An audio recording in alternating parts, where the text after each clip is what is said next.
Des choses tristes qui arrivent tous les jours, mais c'est réel. Je vois beaucoup de nos frères africains ou encore ceux-là qui, bien sûr, ont obtenu la nationalité américaine ou bien encore ici qui travaillent avec la green card, qui se font virer ou bien encore qui se font renvoyer de leur job. Écoutez, avant d'entrer de plein fouet dans la vidéo, comprenez une chose, c'est que votre famille a besoin de vous, votre famille a besoin du job. Votre famille a besoin de vous et votre famille a besoin de job. Alors, évitez de vous faire renvoyer. Alors, si tu veux savoir comment rester employable aux États-Unis, bien vouloir rester scotché sur la vidéo.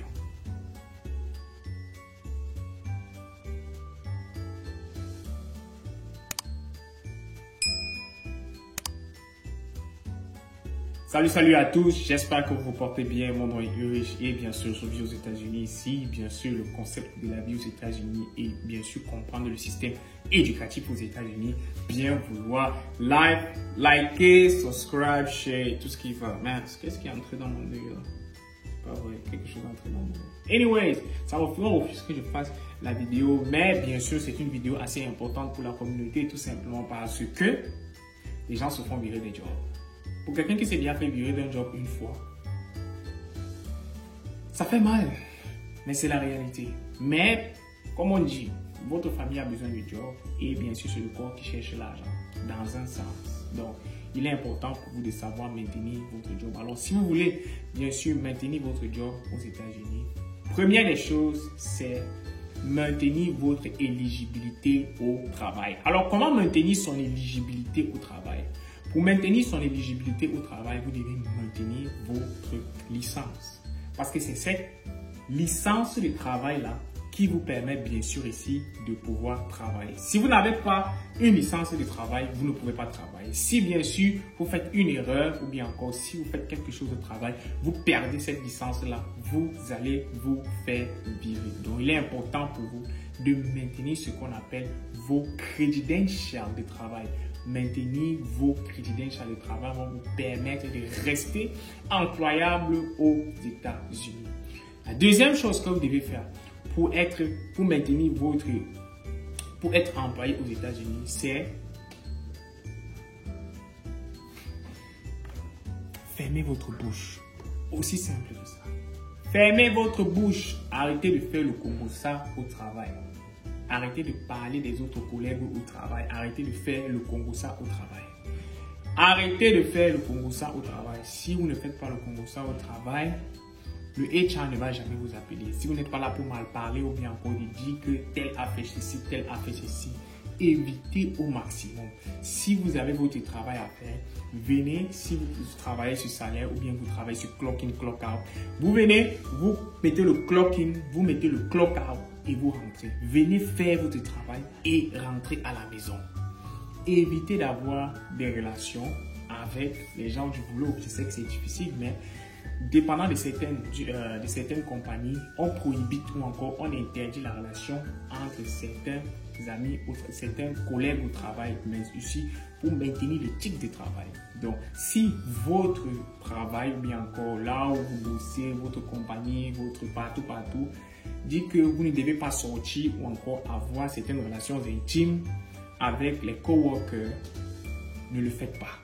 Mais, bien sûr, si c'est que il n'y a pas de policy qui interdit cela, faites ce que vous voulez. Mais je vous le dis, il faut éviter ça pour toujours rester employable. Alors les gens vont me demander, est-ce que je vais laisser que mon manager me marche sur les pieds?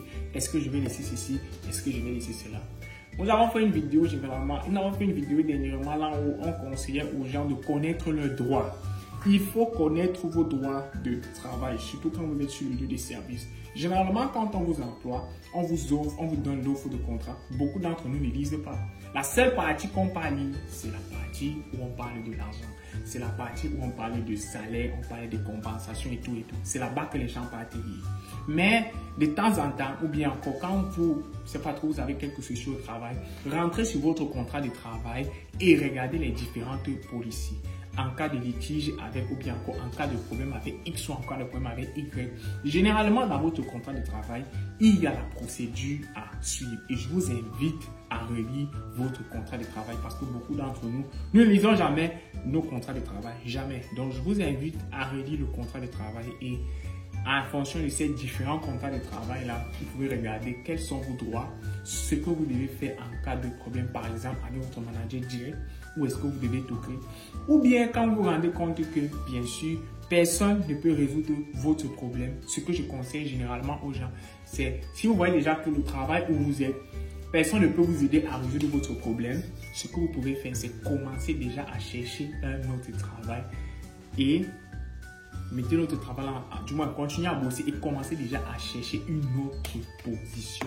Et une fois que vous aurez accepté l'offre dans une autre position, venez maintenant avec ce qu'on appelle votre 2 weeks notice. Vous le déposez parce que il est important de mettre ce 2 weeks notice là avant de quitter d'une compagnie à une autre. Vos 2 semaines, vous dites que voilà 2 semaines, je vais partir.